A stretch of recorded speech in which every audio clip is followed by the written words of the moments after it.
भगवान की जय। प्यारे कृष्ण कन्हैया लाल की जय।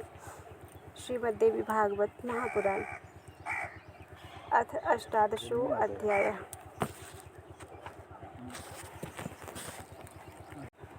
विश्वामित्र का मायासूकर के द्वारा हरिश्चंद्र के उद्यान को नष्ट कराना। व्यास जी बोले, राजन, किसी समय राजा हरिश्चंद्र आखेट करने के लिए वन में गए हुए थे। उन्होंने वहां मनोहर नेत्रों वाली रोती हुई एक सुंदर युवती को देखा। करुणा में महाराज हरिश्चंद्र ने उस कामिनी से पूछा, कमल पत्र के समान विशाल नेत्रों वाली हे वरान्य, तुम क्यों रो रही हो? तुम्हें किसने कष्ट दिया है? तुम्हें कौन सा अपार दुख आ पड़ा है? इस निर्जन वन में रहने वाली तुम कौन हो और तुम्हारे पिता तथा पति कौन हैं?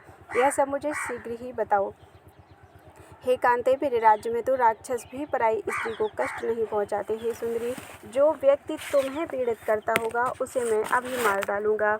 हे वरारोहे, तुम मुझे अपना दुख बताओ और निश्चिंत हो जाओ। हे कृशोदरी, हे सुमध्य में मेरे राज्य में दुराचारी व्यक्ति नहीं रह सकता। उनकी यह बात सुनकर वह स्त्री अपने मुखमंडल के आंसू पोंछकर उन नृपश्रेष्ठ राजा हरिश्चंद्र से कहने लगी। नारी बोली, हे राजन, मेरे लिए वन में रहकर जो घोर तपस्या कर रहे हैं वे महामुनि विश्वामित्र मुझे बहुत कष्ट दे रहे हैं। उत्तम व्रत का पालन करने वाले हे राजन, आपके राज्य में मैं इसी कारण से दुखी हूँ। उन मुनि के द्वारा अत्यधिक सताई जाने वाली मुझ स्त्री को आप कामना नाम वाली जान लीजिए। राजा बोले, हे विशाल नैनों वाली, तुम प्रसन्न चित्त रहो, अब तुम्हें कष्ट नहीं होगा। तपस्या में तत्पर रहने वाले मैं मुनि को मना कर दूंगा। उस स्त्री को यह आश्वासन देकर पृथ्वीपति राजा हरिश्चंद्र शीघ्र ही मुनि के पास गए और नम्रतापूर्वक सिर झुकाकर प्रणाम करके उनसे बोले, हे स्वामिन, आप ऐसी कठिन तपस्या से अपने शरीर को अत्यधिक पीड़ित क्यों कर रहे हैं? हे महामते, किस प्रयोजन से आप यह करने के लिए उद्यत हैं? सच सच बताइए। हे गादी तनय, मैं आपकी अभिलाषा अवश्य पूर्ण करूँगा। आप इसी समय उठ जाइए और आगे तपस्या करने का विचार त्याग दीजिए। हे सर्वज्ञ, मेरे राज्य में रहकर कभी किसी को भी अत्यंत भीषण लोक के लिए पीड़ाकारक तथा उग्र तप नहीं करना चाहिए। इस प्रकार विश्वामित्र जी को तपस्या से रोककर राजा हरिश्चंद्र अपने भवन चले गए और उनके इस कृत्य से मुनि विश्वामित्र भी मन ही मन कुपित होकर वहां से चले गए। घर जाकर विश्वामित्र जी राजा हरिश्चंद्र के अनुचित कृत्य, वशिष्ठ की कही हुई बात तथा तपस्या से विरत कर दिए जाने के विषय में सोचने लगे। वे कोपाविष्ट मन से बदला लेने के लिए तत्पर हो गए। इस प्रकार मन में बहुत प्रकार से सोचकर उन्होंने एक भयानक शरीर वाले दानव को सुअर के रूप में बनाकर उसे राजा के यहाँ भेजा। महाकाल के समान प्रतीत होने वाला तथा विशाल शरीर वाला वह सुअर अत्यंत भयावह शब्द करता हुआ राजा हरिश्चंद्र के उपवन में पहुँच गया। रक्षकों को भयभीत करते हुए मालती की तथा कदम्बों की लता को एवं जूही समूहों को बार बार रौंदते हुए और अपने दांत से जमीन को खोदते हुए उस सुअर ने बड़े बड़े वृक्षों को जड़ से उखाड़ डाला। उसने चंपक, केतकी, मल्लिका, कनेर तथा उशीर के सुंदर तथा कोमल पौधों को बींध डाला तथा मुचकुंद, अशोक, मौलसिरी एवं तिलक आदि वृक्षों को उखाड़कर उस सुअर ने उपवन को विनष्ट कर डाला। हाथों में शस्त्र लिए हुए उस उपवन की रखवाली करने वाले सभी रक्षक वहां से भाग चले और अत्यंत भयभीत मालियों ने हाय हाय की ध्वनि करते हुए चिल्लाना आरंभ कर दिया। साक्षात काल के समान तेज वाला वह सुअर जब बाणों से मारे जाने पर भी त्रस्त नहीं हुआ और रक्षकों को पीड़ित करता रहा, तब वे अत्यंत भयाक्रांत होकर राजा हरिश्चंद्र की शरण में गए। भय से व्याकुल तथा थर थर कांपते हुए वे रक्षकगण रक्षा कीजिए ऐसा उनसे कहने लगे। तब भय से घबराए हुए उन रक्षकों को समक्ष उपस्थित देखकर राजा ने उनसे पूछा, आप लोगों को क्या भय है और किस लिए आप सब यहाँ आए हुए हैं? मुझे यह बताइए। हे रक्षकों, मैं देवताओं तथा राक्षसों किसी से भी नहीं डरता। तुम्हें यह भय किससे उत्पन्न हुआ है? मेरे सामने उसे बताओ। मैं उस अभागे शत्रु को एक ही बाण से अभी मार डालता हूँ। जो पाप बुद्धि तथा दुष्ट इस लोक में मेरे शत्रु के रूप में उत्पन्न हुआ हो, चाहे वह देवता हो या दानव, वह चाहे कहीं भी रहता हो, कैसे भी रूप वाला हो तथा कितना भी बलवान हो, उसे मैं अपने तीक्ष्ण बाणों से मार डालूंगा। मालाकार बोले, हे राजन, वह ना देवता है, ना दैत्य है, ना यक्ष है और ना तो किन्नर ही है। विशाल शरीर वाला एक सुअर उपवन में आया हुआ है। उसने अपने दांत से अत्यंत कोमल पुष्पमय वृक्षों को उखाड़ डाला है। अत्यंत तीव्र गति वाले उस सुअर ने सारे उपवन को तहस नहस कर दिया है। हे महाराज, बाणों, पत्थरों और लाठियों से हम लोगों के प्रहार करने पर भी वह भयभीत नहीं हुआ और हमें मारने के लिए दौड़ पड़ा। व्यास जी बोले। उनकी यह बात सुनते ही राजा हरिश्चंद्र कुपित हो उठे और उसी क्षण घोड़े पर सवार होकर उपवन की ओर शीघ्रतापूर्वक चल पड़े। हाथी, घोड़े, रथ और पैदल चलने वाले सैनिकों से युक्त एक विशाल सेना के साथ वे उस श्रेष्ठ उपवन में पहुंच गए। वहां उन्होंने एक विशाल शरीर वाले भयानक सुअर को घुरघुराते हुए देखा। उसके द्वारा उजाड़े गए उपवन को देखकर राजा कुपित हो उठे। फिर वे धनुष पर बाण चढ़ाकर तथा धनुष को खींचकर वे उस दुष्ट सुअर को मारने के लिए वेगपूर्वक आगे बढ़े। हाथ में धनुष लिए हुए कोपाविष्ट राजा हरिश्चंद्र को देखकर वह सुअर अत्यंत भयानक शब्द करता हुआ तुरंत उनके सामने आ गया। उस विकृत मुख वाले सुअर को सामने आता हुआ देखकर राजा हरिश्चंद्र ने उसे मार डालने की इच्छा से उस पर बाण छोड़ा। तब उस बाण से अपने को बचाकर वह सुअर राजा को बड़े वेग से लांघकर बलपूर्वक शीघ्रता के साथ वहां से निकल भागा। उसे भागते हुए देखकर राजा हरिश्चंद्र क्रोधित होकर धनुष खींचकर सावधानी पूर्वक उस पर तीक्ष्ण बाण छोड़ने लगे। वह सुअर किसी क्षण दिखाई पड़ता था, दूसरे क्षण आंखों से ओझल हो जाता था और क्षण भर में ही अनेक प्रकार के शब्द करता हुआ राजा के पास पहुंच जाता था।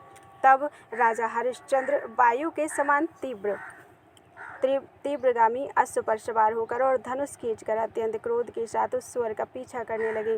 तत्पश्चात उनकी सेना इधर उधर उनके साथ दौड़ती हुई दूसरे वन में चली गई और राजा उस भागते हुए सुअर का अकेले ही पीछा करते रहे।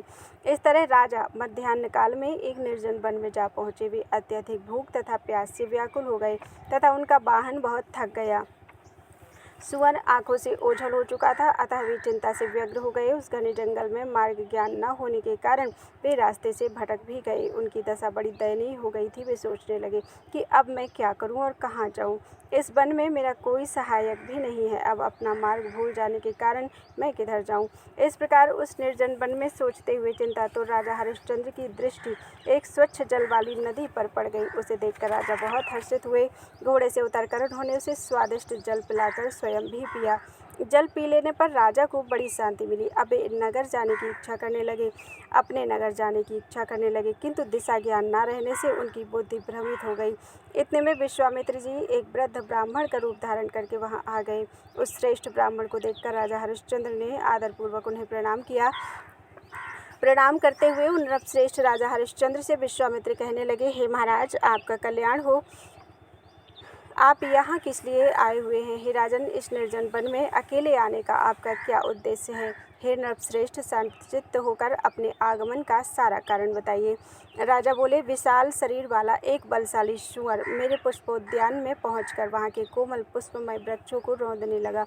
हे मुनिश्रेष्ठ, उसी दुष्ट को रोकने के लिए हाथ में धनुष लेकर मैं सेनापति सहित अपने नगर से निकल पड़ा। अब वह पापी तथा मायावी सुअर वेगपूर्वक मेरी आंखों से ओझल होकर न जाने कहाँ चला गया। मैं भी उसके पीछे पीछे यहाँ आ गया और मेरी सेना कहीं और निकल गई। सेना का साथ छूट जाने पर भूख तथा प्यास से व्याकुल होकर मैं यहाँ आ पहुँचा हूँ। हे मुने, मुझे अपने नगर के मार्ग का ज्ञान नहीं रहा और मेरी सेना किधर गई यह भी मैं नहीं जानता। हे विभो, आप मुझे मार्ग दिखा दीजिए जिससे मैं अपने नगर चला जाऊँ। मेरे सौभाग्य से आप इस निर्जन वन में पधारे हुए हैं। मैं अयोध्या का राजा हूँ और हरिश्चंद्र नाम से विख्यात हूँ। मैं राजस्व यज्ञ कर चुका हूँ और याचना करने वालों को उनकी हर अभिलषित वस्तु सर्वदा प्रदान करता हूँ। हे ब्राह्मण, हे द्विजश्रेष्ठ, यदि आपको भी यज्ञ के निमित्त धन की आवश्यकता हो तो अयोध्या आए, मैं आपको प्रचुर धन प्रदान करूँगा। इति श्रीमद्देवी भागवते महापुराणे अष्टादशसहस्रयां संहितायां सप्तम स्कंधे हरिश्चंद्र द्वारा वृद्ध ब्राह्मणाय धन दान प्रतिज्ञा वर्णनम नाम अष्टादशो अध्यायः। बोलो वृंदावन बिहारी लाल की जय।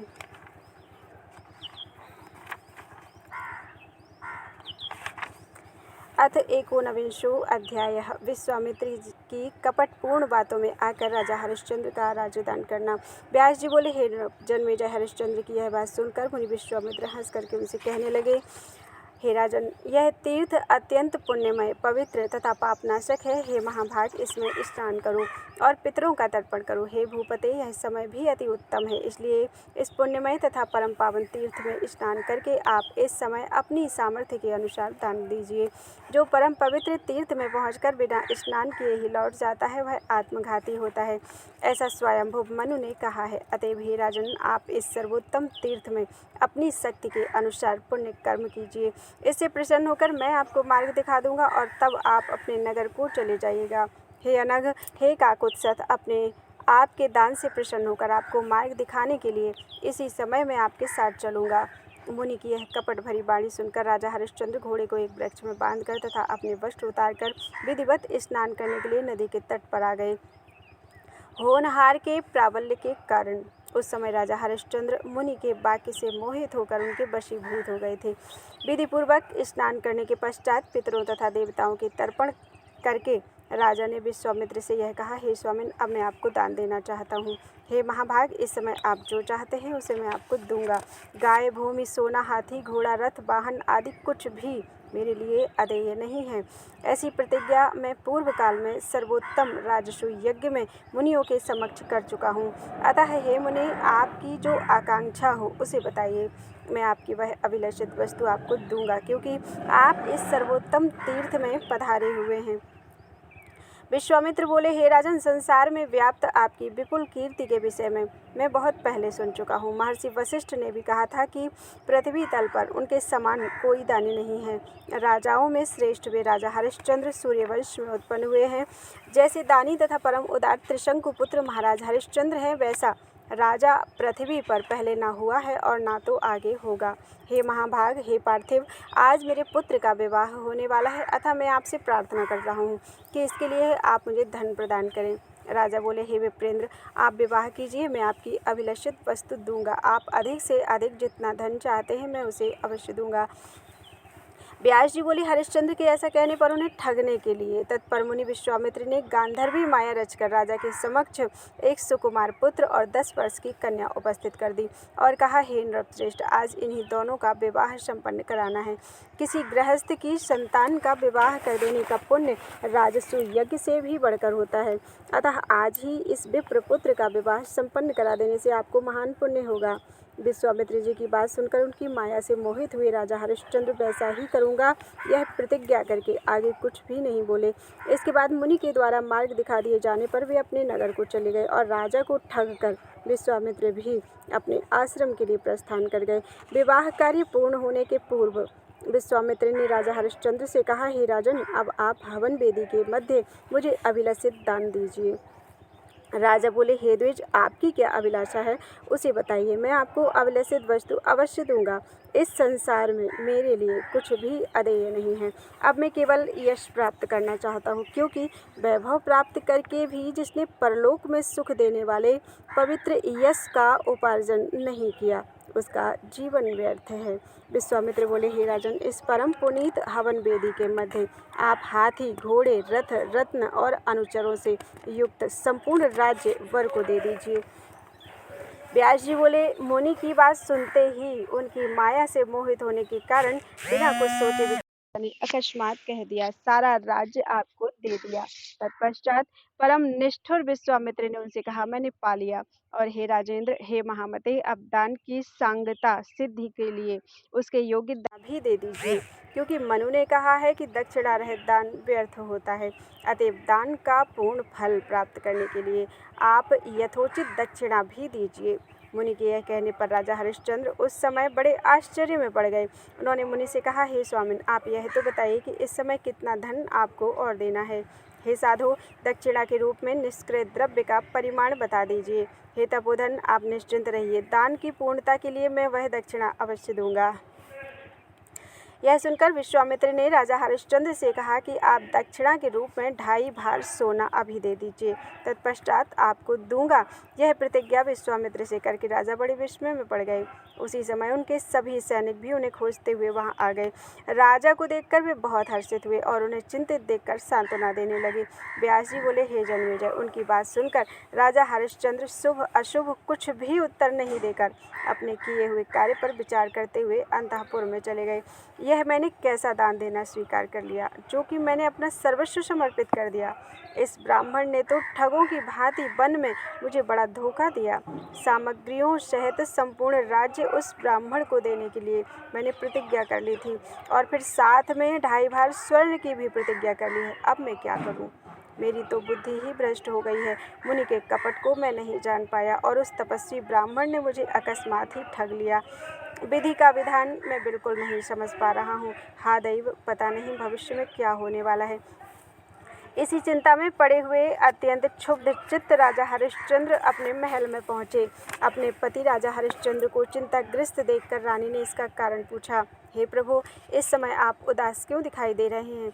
आपको कौन सी चिंता है, मुझे बताइए। आपका पुत्र भी वन से लौट आया है और आपने बहुत पहले ही राजसूय यज्ञ भी संपन्न कर लिया है, तो फिर आप किस लिए शोक कर रहे हैं? हे राजेंद्र, आपकी चिंता का कारण बताइए। इस समय बलशाली अथवा बलहीन आपका कोई शत्रु भी कहीं नहीं है।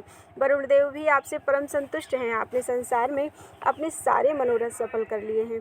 हे बुद्धिमान नृपश्रेष्ठ, चिंता से शरीर क्षीण हो जाता है। चिंता के समान तो मृत्यु भी नहीं है, इसलिए आप चिंता छोड़िए और स्वस्थ रहिए। हे जन्मेजय, अपनी पत्नी की बात सुनकर राजा ने प्रेम पूर्वक उन्हें चिंता का शुभ अशुभ थोड़ा बहुत कारण बतला दिया। उस समय चिंता से आकुल राजा हरिश्चंद्र ने भोजन तक नहीं किया। सुंदर शैया पर लेटे रहने पर भी राजा को निद्रा नहीं आई। चिंताग्रस्त राजा हरिश्चंद्र प्रातः काल उठकर जब संध्या बंदन आदि क्रियाएं कर रहे थे, तो उसी समय मुनि विश्वामित्र वहां आ पहुंचे। राजा का सर्वस्व हरण कर लेने वाले मुनि के आने की सूचना द्वारपाल ने राजा को दी। तब मुनि विश्वामित्र उनके पास गए और बार बार प्रणाम करते हुए राजा से कहने लगे। विश्वामित्र बोले, हे राजन, अपना राज्य छोड़िए और अपने वचन से संकल्पित इस राज्य को मुझे दे दीजिए। हे राजेंद्र, अब प्रतिज्ञा की हुई सुवर्ण की दक्षिणा भी दीजिए और सत्यवादी बनिए। हरिश्चंद्र बोले, हे स्वामिन, मेरा यह राज्य अब आपका है, क्योंकि मैंने इसे आपको दे दिया है। हे कौशिक, इसे छोड़कर अब मैं अन्यत्र चला जाऊंगा, आप चिंता न करें। हे ब्राह्मण, मेरा सर्वस्व तो विधिपूर्वक आपने ग्रहण कर लिया है, अतः हे विभो, इस समय मैं आपको स्वर्ण दक्षिणा देने में असमर्थ हूँ। हे द्विज, जब मेरे पास धन हो जाएगा तब मैं आपको दक्षिणा दे दूंगा, और यदि दैवयोग से धन उपलब्ध हो गया तो उसी समय मैं आपको दक्षिणा चुका दूंगा। विश्वामित्र से यह कहकर राजा हरिश्चंद्र ने अपने पुत्र रोहित तथा पत्नी माधवी से कहा, हाथी, घोड़े, रथ, स्वर्ण तथा रत्न आदि सहित अपना सारा विस्तृत राज्य मैं विवाह वेदी पर इन ब्राह्मण देव को दान कर चुका हूँ। केवल हम लोगों के इन 3 शरीरों को छोड़कर और सब कुछ उन्हें समर्पित कर चुका हूँ। अतः अब मैं अयोध्या छोड़कर किसी वन की गुफा में चला जाऊँगा। अब ये मुनि इस सर्व समृद्धिशाली राज्य को भली भांति ग्रहण करें। हे जन्मेजय, अपने पुत्र तथा पत्नी से यह कहकर परम धार्मिक राजा हरिश्चंद्र द्विज श्रेष्ठ विश्वामित्र को सम्मान देते हुए अपने भवन से निकल पड़े। राजा को देखकर उनकी पत्नी माधवी तथा पुत्र रोहित चिंतित हो गए तथा उनके मुख पर उदासी छा गई। वे दोनों भी उनके पीछे पीछे चल दिए।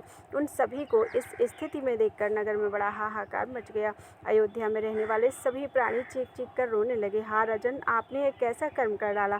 आपके ऊपर यह संकट कहाँ से आ पड़ा? हे महाराज, यह निश्चय है कि आप विवेकहीन विधाता द्वारा ठग लिए गए हैं। महात्मा पुत्र रोहित तथा भार्या माधवी के सहित उन राजा हरिश्चंद्र को इस दशा में देखकर सभी वर्ण के लोग बहुत दुखी हुए। यह महान धूर्त है, ऐसा कहते हुए नगरवासी ब्राह्मण आदि लोग दुख से व्याकुल होकर उस दुराचारी ब्राह्मण विश्वामित्र की निंदा करने लगे। महाराज हरिश्चंद्र अभी नगर से निकलकर जा ही रहे थे कि इतने में विश्वामित्र पुनः उनके सम्मुख आकर उनसे यह निष्ठुर वचन कहने लगे। हे राजन, मेरी सुवर्ण दक्षिणा देकर आप जाइए, अथवा यह कह दीजिए कि मैं नहीं दूंगा तो मैं वह सुवर्ण छोड़ दूंगा। हे राजन, यदि आपके हृदय में लोभ हो तो आप अपना सारा राज्य वापस ले लीजिए, और यदि आप यह मानते हैं कि मैं वस्तुतः दान दे चुका हूँ तो जिस सुवर्ण की आप प्रतिज्ञा कर चुके हैं उसे मुझको दे दीजिए। विश्वामित्र के यह कहने पर अत्यंत उदास मन वाले राजा हरिश्चंद्र उन्हें दंडवत प्रणाम करके दोनों हाथ जोड़कर कहने लगे। इति श्रीमद्देवी भागवते महापुराणे अष्टादशसहस्रयां संहितायां सप्तम स्कंधे कौशिकाय सर्वस्वं समर्पणम् तद्दक्षिणादान वर्णनम नाम 19वां अध्यायः। बोलो वृंदावन बिहारी लाल की जय।